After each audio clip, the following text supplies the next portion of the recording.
Welcome to episode 6 in my Godot C# How To series. Today, we're going to create a stylized water shader. We have some nice shoreline going on here. We have a transparent water you can see through. And many settings to play around with here.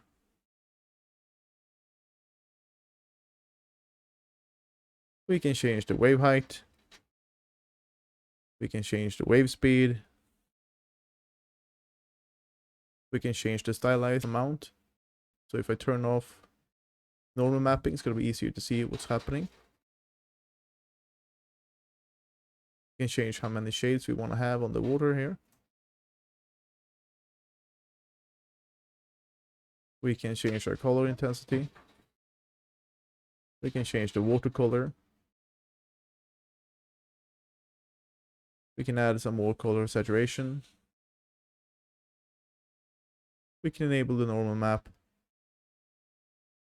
We can set the normal map intensity here. We can change the foam color here. Like so. And you can change the different noises here. Resolutions on them. We can change seed to randomize what the water is going to look like. How many octaves you want to have on this guy.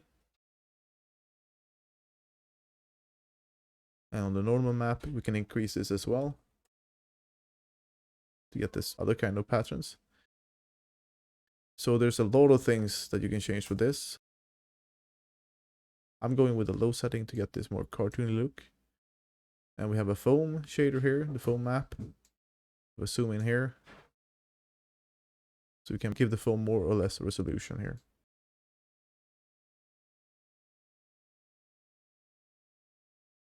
Alright, let's go on and make the shader. So let's start by going here to scene, click on new scene, click on 3D scene.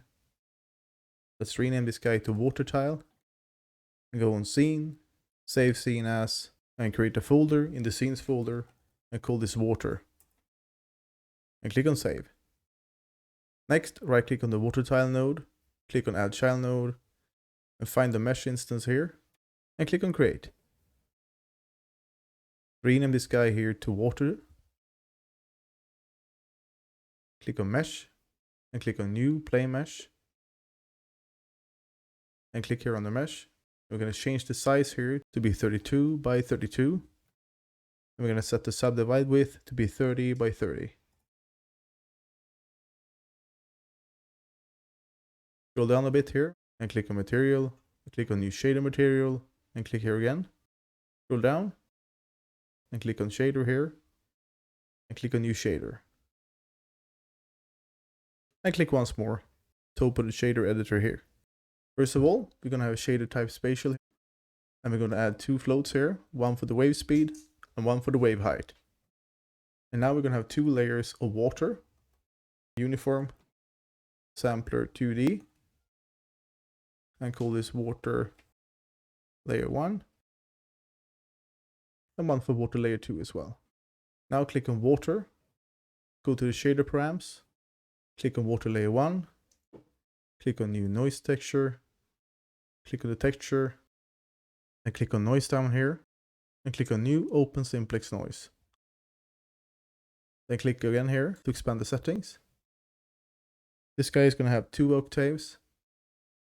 A period of 64, a persistence of 0.4, and the lacunarity to be 2.88.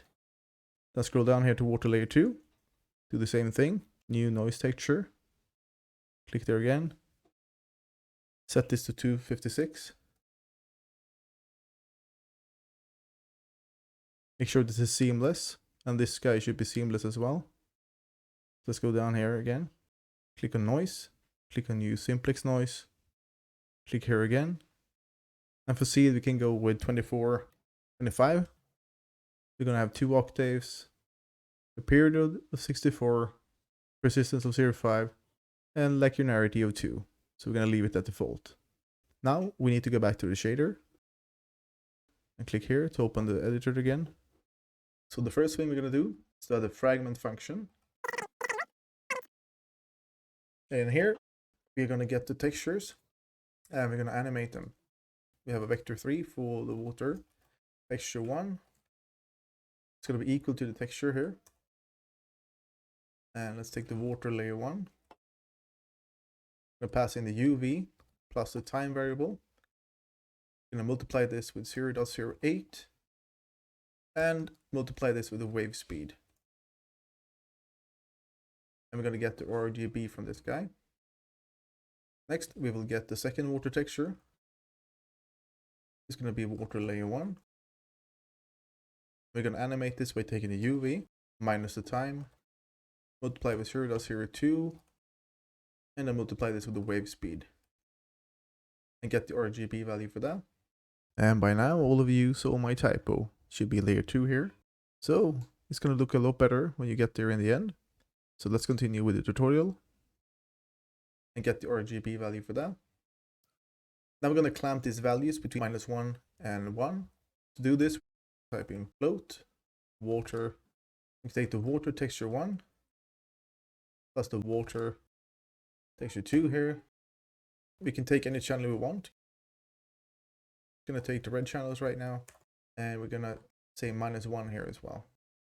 So what we do here is to add these two guys together, and by subtracting 1, we'll make values go between -1 and 1. And to see something on the screen, we can use the albedo here and say it's going to be equal to vector 3 of the water. So by doing so, we will now see the water animate. And the wave speed should be 0.2. But now we want to see some color, right? And to do this is really simple. All we have to do is add a uniform vec4 with the wave color. We can click on water here, click on wave color, and choose an appropriate color that we want to use for the ocean here. Something blue around there. Let's go back to our shader. Down here, say plus the wave color.rgb. And things are now looking blue. So what we can do now is to break this stuff out here. We don't want to fill the fragment function with 300 lines of code. Let's create a new function here and call this float animate water. This will take in the UV at a time. And we paste these guys in here, and we just change this guy to be a small UV and a small time. And instead of float, we are going to return the value like so. We can copy animate water.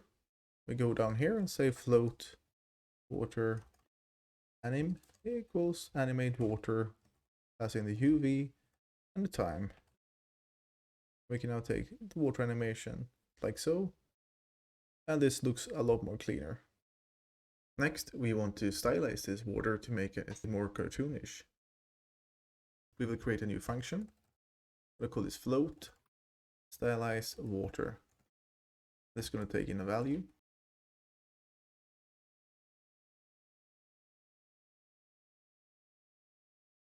The first thing we want to do, check the value is less than -0.0, and the sum is larger than -0.2. If that's the case, we're going to return -0.01. Value here, not sum. Like so. Okay. We can return 1.0 here, so this will all be white. And to start testing this guy out, we can just say float stylized water equals. We can just call this stylized. Okay. And we pass in the water animation here. Like so. Instead of rendering the water animation, we're going to render the stylized version. And it looks like this now. So what we want to do here is add more values to this guy. So if the value is less than -0.2, the value is larger or equal to, we can do the same thing here. Just so we don't miss any values, we need to go exactly between the values. Otherwise, if it's not set, it's going to be either white or black. minus 0.35.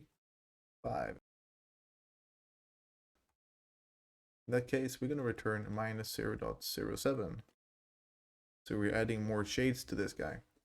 I will continue adding some more values and fast forward this for you.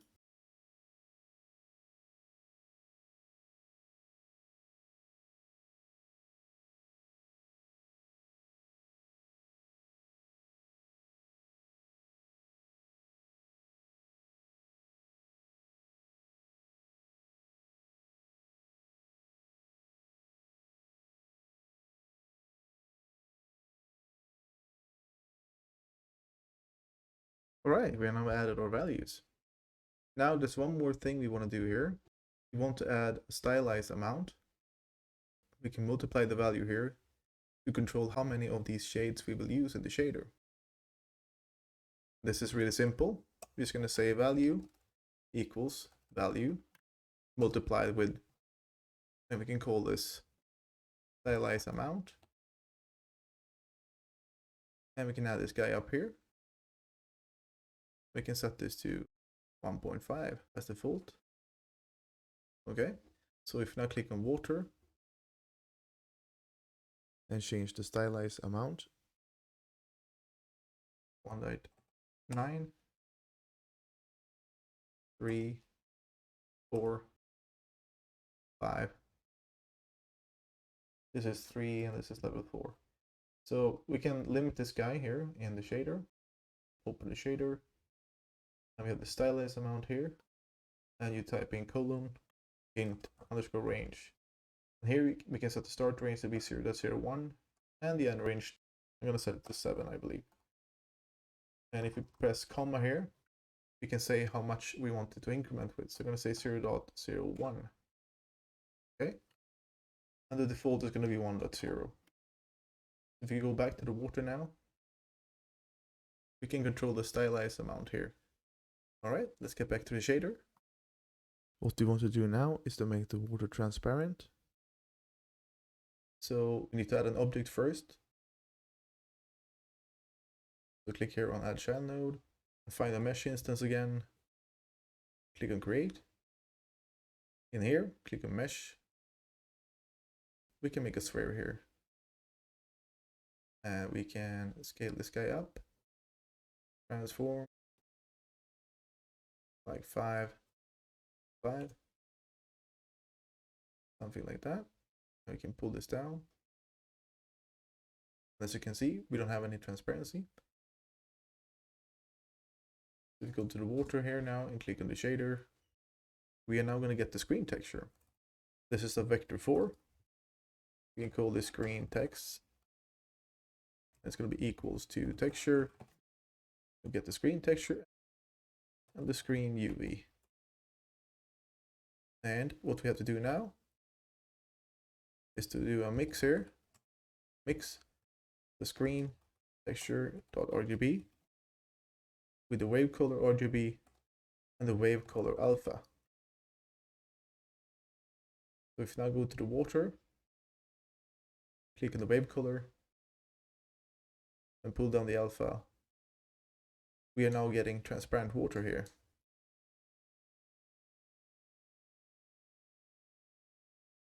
However, we may not like the color, so we're gonna fix that. Let's go back to the shader. So scroll up to the top here, and we're gonna add 2 new variables. Uniform float, and we can call this color intensity. This can go between hint range between 0.01 10. I'm gonna have the increment, so 0.01. I'm gonna have a default of 1.0 here. I'm also gonna have a uniform float for color saturation. Type in hint range 0, 1. I'm gonna have the increment of 0.01 on this guy, and default is gonna be 0.0. So if you go down here to the bottom, and we're gonna multiply this guy with the color intensity, and add a second albedo pass here. Minus equals to vector 3, color saturation, for all the 3 channels, like so. All right. So if we go back here to the water now, we can now increase the color intensity and also the saturation of the water.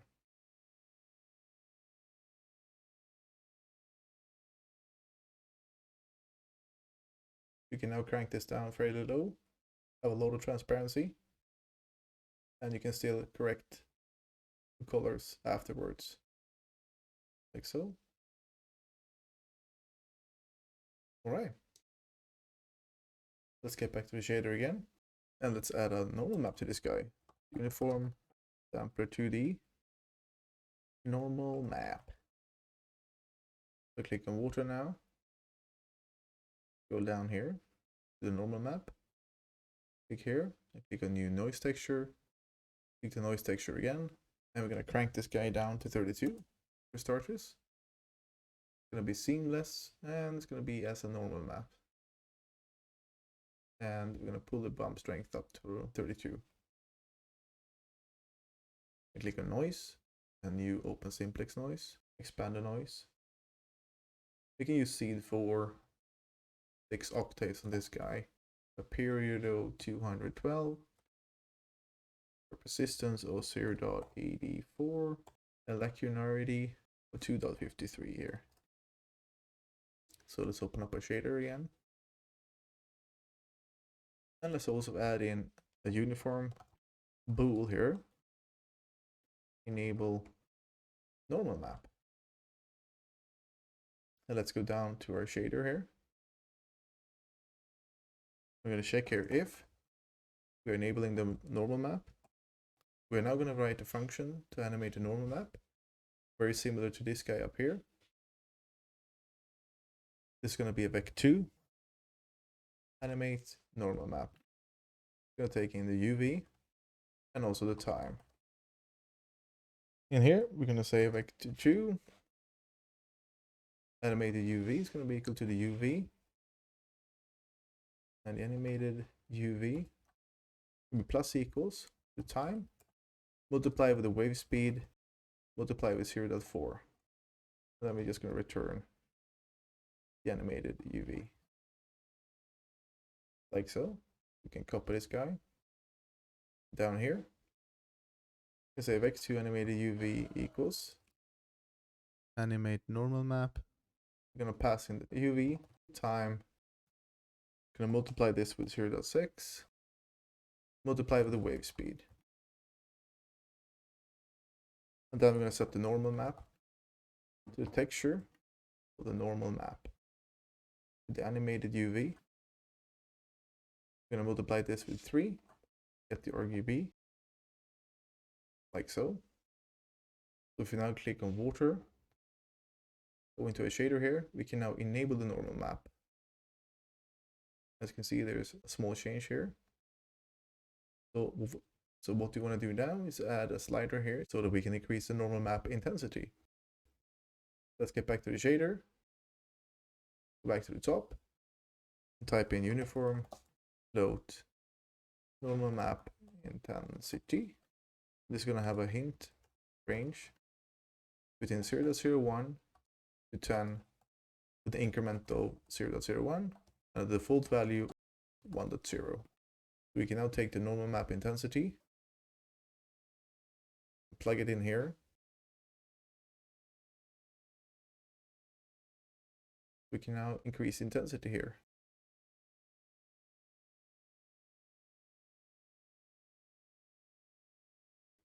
So if we now go down here to the normal map, you can now play around with this guy and set a different pattern here.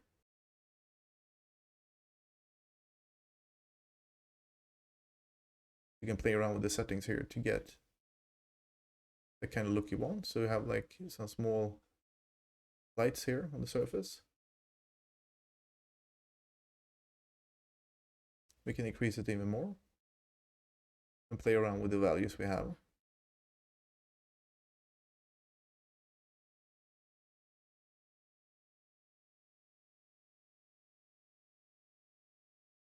Like so. All right.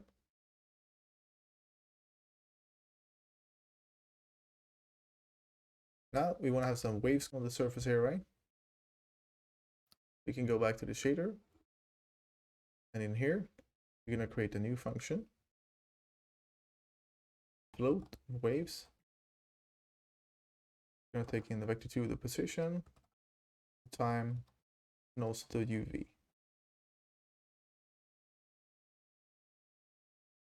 We're going to take the texture for the water layer 2.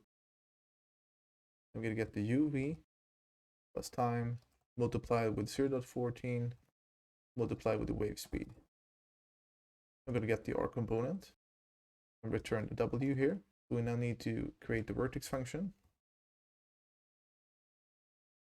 And in here, we take the vertex.y plus equals the waves function, plug in the vertex xc, and multiply this with 1.25 as well.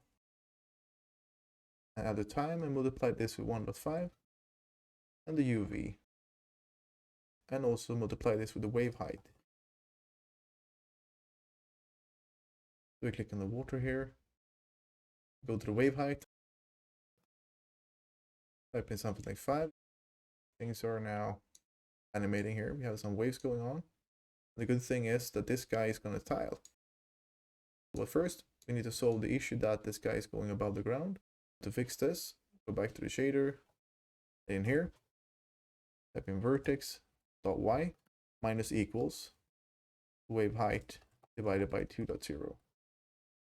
And by doing so, we have now leveled the plane here down to where it should be. Save the scene. If you now duplicate this quickly and test, right click and click on duplicate and drag this to the side, we can now see that this tiles. So I'm going to do this quickly for 9 tiles, and I'll fast forward this for you.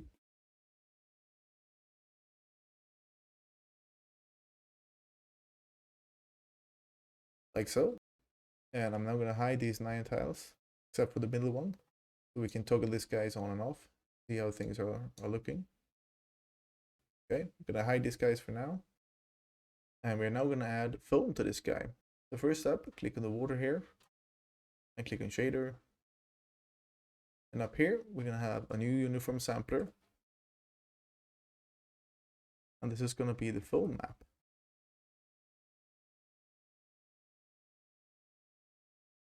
So click on water, go down here, and we're going to find the foam map. Click on the foam map, click on new noise texture, click there again. We're going to use 128 by 128. Set this seamless, and this normal map, and drag the bump strength up. And click on noise, click on new open simplex noise, click on the noise. I'm going to use seed 4, and then 6 octaves. This is going to be 212, 0.84, and 2.53. Now let's go back to the shader. In here, we can add some new variables. First of all, we're going to have a uniform vector 4.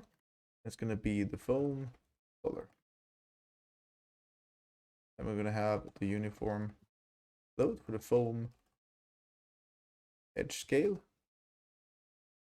0.25. Uniform float foam near. This is going to be 0.1 as default. Float foam far. I'm going to set this to be 100. And in order to add the foam around the edges here, we will use the depth buffer.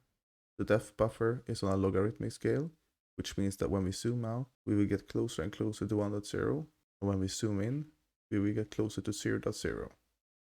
This is what the depth buffer looks like. As you can see, the closer we are to an object, the darker the color is. We can use this and check if a certain pixel is within a certain threshold. And if it is, then we can say that this is going to be the shoreline. And if you have a pixel out here on the ocean, then we can just exclude this and draw this as water instead. What we will do is to linearize the scale from the logarithmic scale to a linear scale, so we easily can get a range here from the object outwards. and then draw that as foam. So to simplify this, we have a depth buffer here, convert into the human imagination. We have the camera up here, looking this way towards our mesh. And we have this pixel right here that we want to render. So we get this pixel here. And then we want to check the distance here to the mesh. And if the distance here between the mesh and the pixel is within a certain threshold, we will draw this as foam. If it's outside of the threshold, we're going to draw this as water. Okay? Some clever people have done this before us. So I'm going to paste the function in here called linearize, which takes in the depth, and the C near, and the C far. And we're going to convert the exponential depth to a linear value here, so we can create a foam or shoreline around an object. Before we get to the fragment shader, we need to add another function. I'm going to call this float foam edge here. I'm going to take in a sampler 2D for the depth texture. I'm going to take in the time. I'm going to take in the screen UV, and also the frag chord C. First, we're going to get the C depth. We're going to linearize this guy, the depth texture, and the screen UV. So we're now taking the depth texture here as a parameter in here for the depth. And we're going to pass in the X value there. And we're going to pass in the foam near value and the foam far value.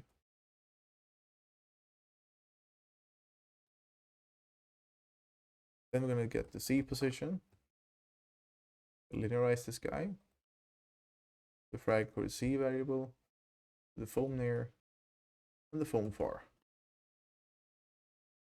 And finally, we're going to return the C depth minus the C position here. Then we can scroll down here to our fragment function. And here, we're going to add some foam, Shoreline. Float foam equals foam edge. Pass in the depth texture. Pass in the time, the screen UV, and the frag chord C. Then we are going to combine the colors for this. So vector 4 color equals to mix the foam color with the wave color. And then we're going to use the function step here.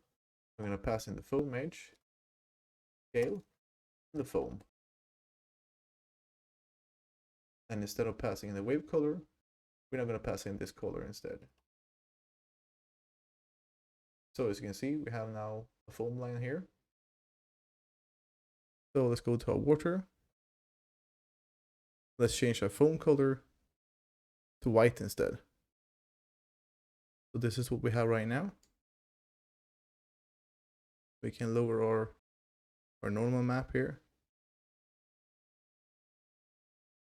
This looks nice and all, but we want this guy to be a little bit more foamy. We have our foam map here, and we're now going to use this to create the foam around the edges here. All right, so let's go back to the shader. We're now going to write a new function. Float animate foam. This is going to take in the UV and also the time. And we're going to animate the foam by creating a displacement texture. We're going to use the foam map we created and take the UV minus the time, multiply by 0.01, multiply with the wave speed. And take the red and the green channel. We're going to multiply this guy with 2 minus 1.0 and multiply the whole thing with 0.5. We can rename this guy to displacement, like so. And what we do here is to convert the displacement map to a value range between -1 and 1. And then we multiply this with 0.5 as well. And finally, we're going to return the displacement.x multiplied with 1.5. So these are the values I've found work best for animating the foam. And we can go down here. I'm going to create the float with foam animation. It's going to be equal to animate foam. And in here we pass in the UV and the time. Foam plus equals foam animation. We are now animating the foam.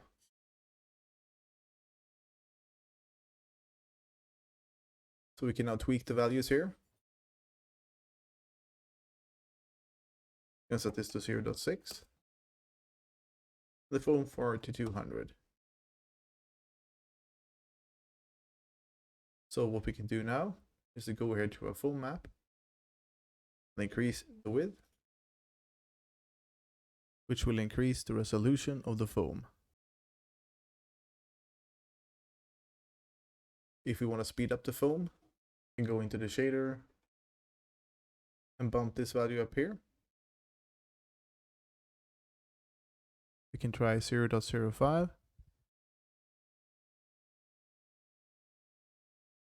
And no matter what wave speed you have now, it's always going to follow that and look good.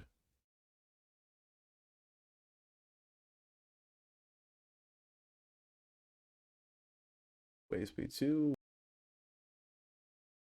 1, 0.5. So you can play around with the values here. And we can now select all of the water tiles and enable them. So this is what the water looks like right now. Go to the main node, right click the main node, click on instance child scene. Let's bring in the water. Next, right click the main node, click on add child node, and find the world environment. And click on create. Then drag in the default environment here. Click on the sky. Click on background. You can see that we have sky and everything set up automatically for us.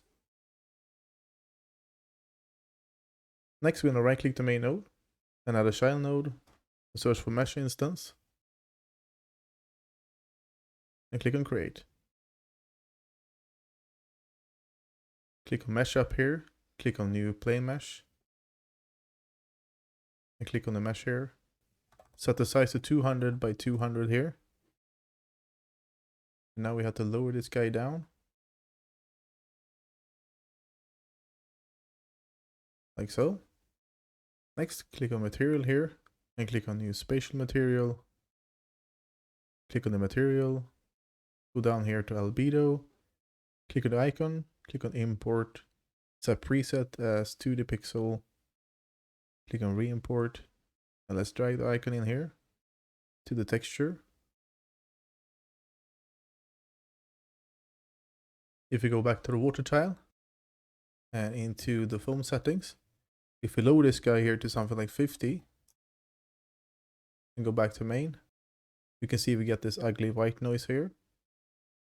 So make sure that you have set foam far to be high enough. If it's set to 200, it's gonna work almost. So crank this up to about 500.